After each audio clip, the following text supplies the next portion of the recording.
Init ng ano mo ngayon na yung, nakita mo na yung ano ni Bopil? Yung napanood ni Ma'am Bopil.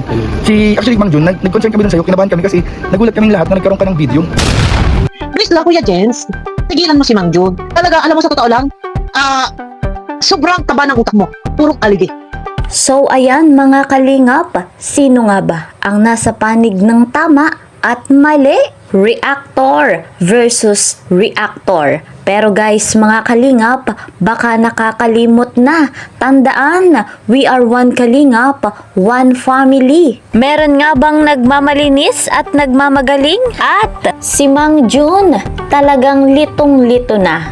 Ang lahat ng ito mga kalingap ay ating pag-uusapan maya-maya lamang. Isa munang magandang araw at gabi sa inyong lahat saan mang sulok ng mundo. Mega love shoutout po sa lahat ng ka-member ko sa Karepa Kalingap Reactor Partner. Gayon din po sa mga OFW at patuloy na sumusubaybay sa atin mga silent viewers dyan. Mega love shoutout po sa inyong lahat. I always recommended patuloy nating suportahan ang ama ng Kalingap, Kuya Val Santos Matubang. Gayon din po si Kalingap Rob. Kasama po ng kanilang butihing may bahay, Ate Edna Vlogs and Jackie Tapia. Marami pa silang matutulungan, mabibigyan ng financial assistance, scholarship at pabahay. Kaya po patuloy nating panoorin yung kanilang vlog. Ako rin, si Kalingap Kiel, ang inyong lingkod. Sa bago pa po sa aking munting channel, please po subscribe, like and share my videos. At para lagi po kayong updated, click the notification bell. Ayan mga kalingap, dito tayo sa mainit-init na topic. Reactor versus reactor. Alamin natin kung sino nga ba ang nasa panig ng tama at mali. Baka naman nakakalimot na. Tandaan, one kalingap, one family. Eto guys mga kalingap, sa videong ito, alamin po natin kung sino ang pahamak kay Mang Jun. Ito po ay paglilinaw natin para sa katotohanan. Malalaman natin kung si Madam Bopil ang pahamak o si Kuya Jens. Eto mga kalingap, meron tayong video na mula po kay Kuya Jens. Ayan, panoorin natin. Init ng ano mo ngayon na yung, nakita mo na yung ano ni Bopil? Yung napanood ni Ma'am Bopil. Actually Mang Jun, nag-concern kami dun sa'yo, kinabahan kami kasi nagulat kaming lahat na nagkaroon ka ng video.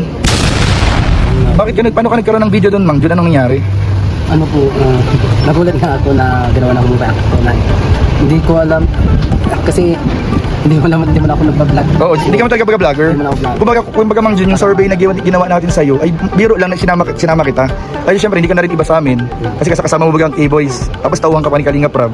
So parang hindi ka na rin iba. Di ba bro? Hindi ka na rin iba. Tapos nagulat kami Mang Jun na parang nung pinapanood namin yung reaction video, may video ka. May video ka.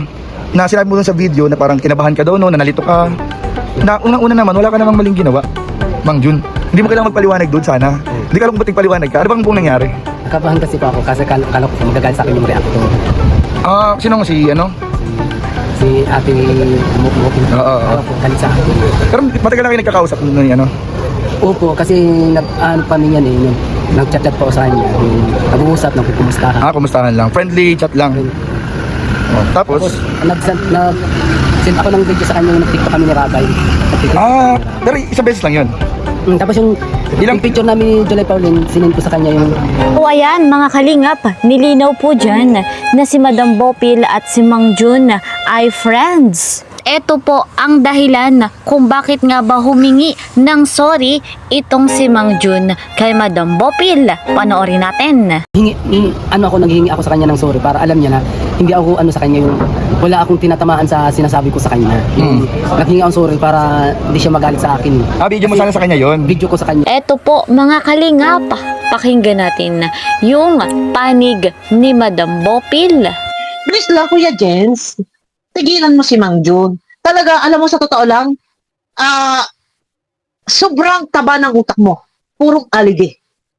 Toxic. Nakalalabasan kapag kinain natin ng aligi. Sobrang taba ng utak mo. Sabi ko nga sa inyo, purong aligi. Sobra. Huwag natin samantalahin si Mang Jun. bilang siya ay hindi vlogger and hindi ganun katatas magsalita at magpaliwanag. At natatakot, ha? Natatakot. Bukso ng damdamin, ng takot, na baka siya makagalitan ni Kalinga Prab, hindi mo dapat ini-issue yung video ko si Mang Jun man ay nag-send sa akin ng TikTok na ipinarinig ko. No, hindi yan big deal, hindi yan issue. Ikaw lang ang nagbibigay ng issue, Kuya Jens. Ikaw lang ang nagbibigay ng issue. Umiiyak na si Mang Jun. Huwag mong, ikaw yung nagbibigay ng kulay. Binibigyan mo ng kulay yung pag-uusap namin ni Mang Jun matagal na. Binibigyan mo na, ang sabi mo pa, para pinalalabas mo doon na hindi ako dapat pasahan ng mga video, pasahan ng mga picture ng birthday ni Joy. Para pinalalabas mo hindi ako katiwa-tiwalang tao at may binigas ka dito, hindi ako dapat mag-iingat. Kasi, kumbaga, parang sino ba dapat mong paniwalaan? Yung nakakausap o yung hindi nakakausap? Ano? Ipaliwanag na bakit si Mang Jun ay kukunan mo ng interview, ng survey. Gayon kami ay walang problema. Walang problema. Nangangamusta siya. Katunayan, bago may upload yung survey, kami ay nagkausap nung hapon. So, gusto nga bang palabasin ni Kuya Jens na si Mang Jun ay spy at si Madam Bopil naman ay kalaban? Kasi yun talaga yung kahinaan ni Mang Jun. Talagang mag-iisip si Mang Jun. Binibigyan mo si Mang Jun ng isipin, ng pag-aalala. Binibigyan mo eh. Sa halip na walang problema, dapat ito, hindi. Kuya Jens, atagal ko na sa Kalinga. Ako ang isa sa magtatanggol sa Kalingap na sasabihin mong, sino paniniwalaan mo? Yung taong nakakausap mo? O yung taong hindi mo naman nakakausap, yung taong nakakasama mo, o yung hindi mo nakakasama? Hindi ko sukat akalain. Hindi ko sukat akalain, Kuya Jens. Huwag mo namang anuhin si Mang Jun.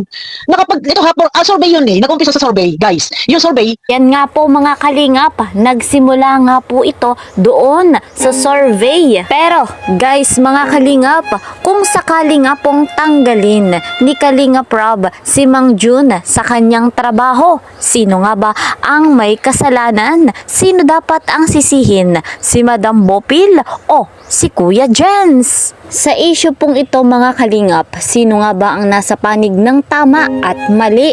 Lahat tayo ay merong saloobin patungkol dito. Ngunit huwag po tayong makakalimot. Tandaan natin, we are one kalingap, one family. Ang layunin po natin sa mundong ito ay makatulong sa ating kapwa. At habang tayo ay tumutulong sa ating kapwa, manatili rin tayong merong tiwala. Tiwala na kahit hindi po natin kadugo ay ipagkakaloob natin ito. Lalo na nga po at may malaking ambag sa kalingap. So mga kalingap, sana malunasan at mabigyan ng tuldok ang ganitong usapin. Bagamat may kanya-kanyang opinyon, nawa ay walang mapahamak. Patungkol nga po dito guys mga kalingap, maaari ninyong ikomento ang inyong mga saloobin. Sa ngayon, ito po muna ang ating update. See you po sa next video. Mag-iingat po kayo palagi. God bless everyone. God bless Team Kalingap. Bye-bye!